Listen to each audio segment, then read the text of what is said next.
Salut! Aujourd'hui on va parler des hauts et des bas de l'entrepreneur et comment ça peut s'enchaîner très vite. Euh, je vais vous dire rapidement où j'en suis au niveau du proto.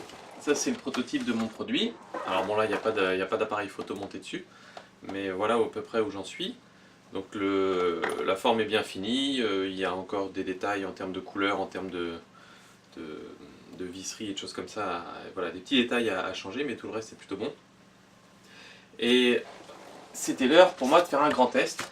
Donc ce que j'ai fait, c'est que j'ai acheté un produit concurrent pour voir un petit peu déjà comment ils faisaient leur emballage, comment étaient fabriqués leurs produits, et pour le tester. Et dès que je l'ai acheté, j'ai mis un petit message sur la page Facebook de Movigo pour dire salut tout le monde, je viens d'acheter un produit concurrent, on va faire un face-à-face avec le nouveau Stedigo Evolution.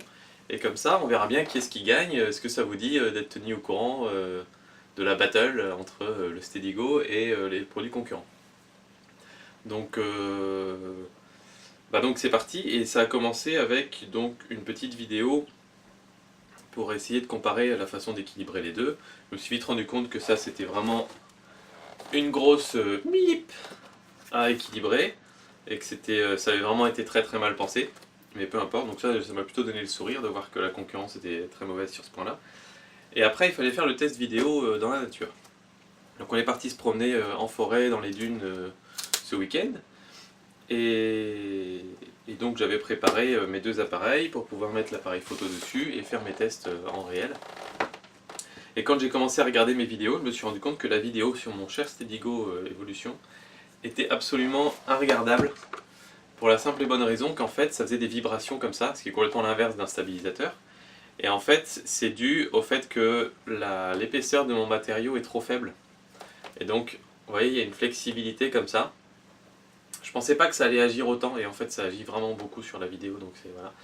Et du coup ça veut dire qu'il faut que je change l'épaisseur de toutes ces pièces là, que je détermine si c'est plutôt les bras ou plutôt ces pièces là qui importent.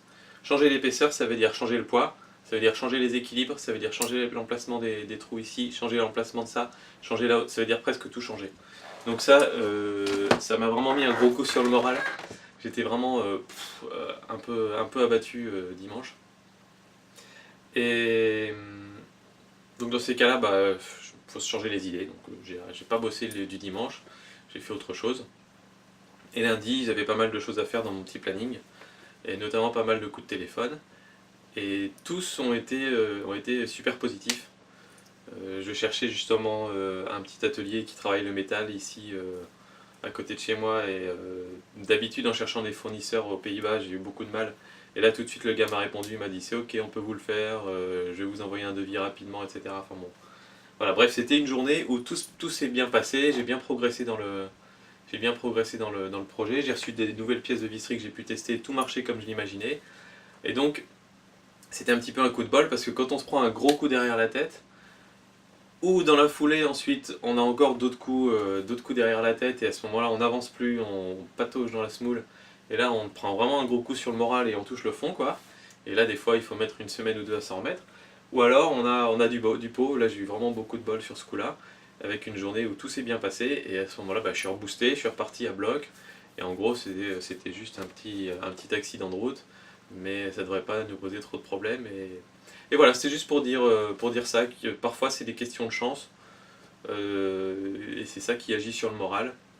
Si on a plusieurs événements mauvais qui s'alignent les uns derrière les autres, ça peut vraiment mettre un gros coup, et pourtant parfois on peut se prendre un gros coup derrière la tête, et il suffit de deux trois petites choses qui se passent à merveille et beaucoup mieux qu'on l'imaginait, et hop c'est reparti pour un tour, et voilà, ouais, je trouve ça génial. Et donc à bientôt, salut!